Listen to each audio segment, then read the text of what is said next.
What's up? What do you know about sprawling, man? You're just a striker. What do you I know, right? Sprawl and brawl, baby. Technical brawl. But yeah, I'm ready for this, man. I know nothing's probably going to beat the stadium, you know what I mean? That was an amazing scene. But being back in Las Vegas this time, in the big house, the big show, I mean, does this feel special to you? It does, it does. It's my first pay-per-view headliner in America with a card that I actually like. I could have picked some different fights, but you know how the UFC is. But I would have started. Yeah, I feel good. I feel like this is where it's supposed to be. It's the mecca of fighting, man. This is Las Vegas. This is the big show, and I want to see what the numbers do after this fight. Yeah. I really want to see, because, like I said, it's my first pay-per-view in America with a card that, you know, Sean O'Malley opening the main show. Fuck, that's gonna be sick, man. I can't wait for his comeback. And then the co-main event, that's slept on, man. You guys don't understand. That's gonna be fight of the night, in my opinion. The girl's gonna fucking scrap, man. It's gonna be a girl fight. This sounds like a man getting pay-per-view points. I mean, I came at the end of the height of it, the proper model, but we get compensated well. We're doing well. Man, the story goes that you wanted to beat Noel before he, was out of the equation. You needed him for your legacy. How much truth is that? Because a lot of people are wondering, does he deserve to be here? Like, yes, he's talented as hell, and yes, he's tough, but coming off losses, this thing of giving guys title shots off losses. It shouldn't be a president, but you have to understand the landscape of the UFC, of the middleweight division, was weird, and I don't want to be that guy, like the former champion, when you hold the division up. I want to be active. I want to be fighting. I'm a guy, like, when I say I really want to fight 4 times in a year, you see me do it before. You see me do it 5 times with a day extra, but whatever. I still make it a year.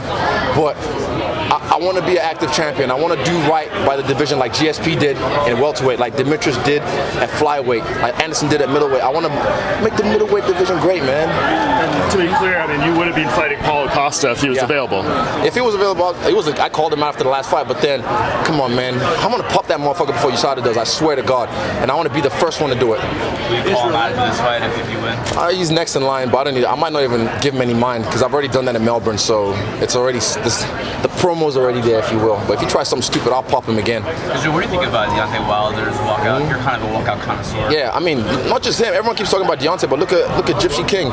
His walkout was phenomenal. He had like 4 chicks carrying him on a stretcher thing with a throne. I mean, that's beautiful. Deontay's one was beautiful as well. I don't know if did he actually say that out of his mouth? Did he from his mouth?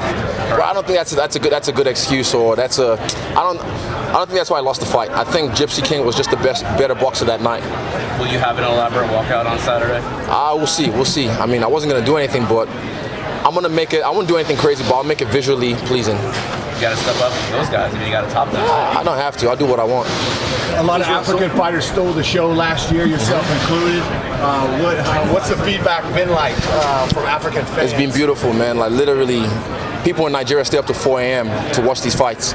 I want to be the guy that, when I fight, people stay up 4 a.m., watch the fights, and then they celebrate till the next day midnight. I want to be that guy, like the way they do for the World Cup. And I want the whole country to shut down when I fight.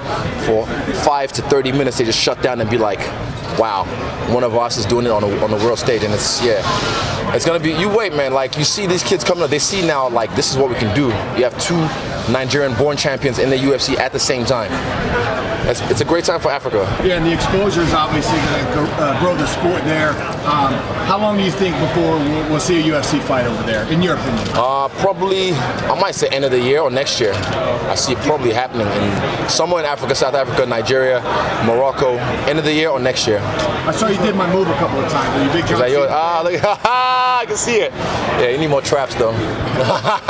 Get on the Paulo Costa sauce. Yeah. Do you feel like it's almost incumbent upon you to become a big enough star where you can be that person to demand it almost, just to lead that?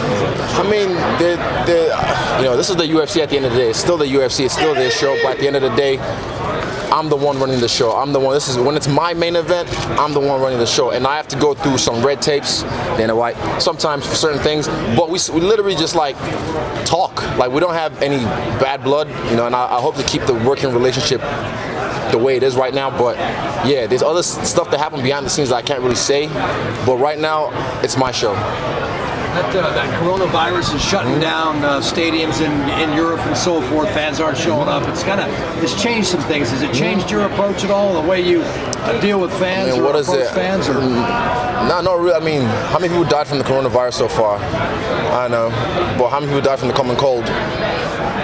You know, and I don't know, man, this is hype about Corona, and even though I have my face mask on at the airport, but at the end of the day, fuck, I've had malaria like 8 times. I don't know, my genetics is different. I'm not above nature, don't get me wrong, but I just feel like I don't subject to that. I don't see myself in that getting affected by that. Yeah, even you guys thought I had staph this week. I've never had staph in my life. Knock on wood, I never will. Yeah. That thing get examined at all? There's nothing. It was just something everyone just likes to, ooh, look at this. I licked it on the aerial show. I was like, nothing's gonna happen.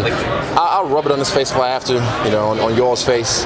Give him a little something. If he wants to wrestle me, I'd be like, bad jab. The commission might give you a hard time about that. What was that? The commission might give you a hard time. Nah, we're good. I've seen the UFC doctors. They checked it. Oh, it's fine. It's nothing crazy. There's no fluid, no nothing. I don't even know what staph feels like.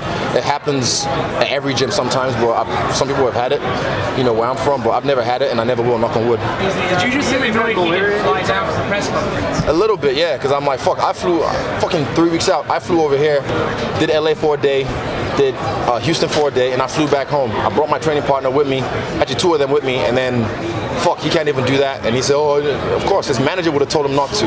But also, I mean, I'm not like everyone else. I do the job so I can get further past the octagon. You've mentioned he's got some of these old tricks in the past. Was that one of them? It's a good question. Maybe. I mean, like, everyone likes to say. Everyone likes to say afterwards, like, oh, I would have come down there if they offered me. But, like, of course he wouldn't have. It's 2 weeks out.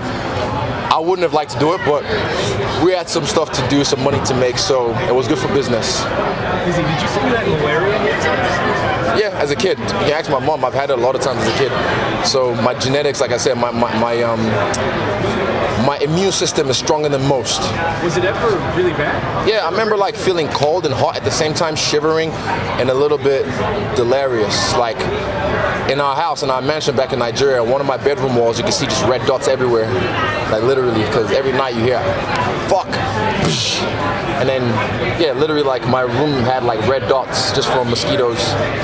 But, you know, it's part of nature. And malaria is the biggest killer in the world, isn't it? So this whole Corona shit, fucking knock on wood, I don't get it now talking shit about Corona.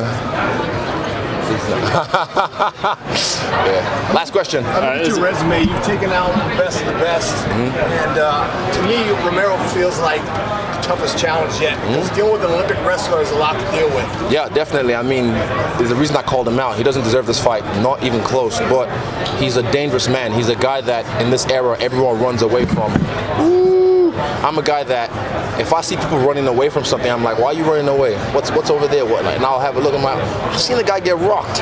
I've seen him get hurt. I've seen him tired many times. Every fucking fight gets tired. So he's human, but everyone, through you guys, the media and the way you perpetuate him is, oh, you know, he's made of steel. Fucking Amaterasu, black flame, melts through steel beams. Let's go.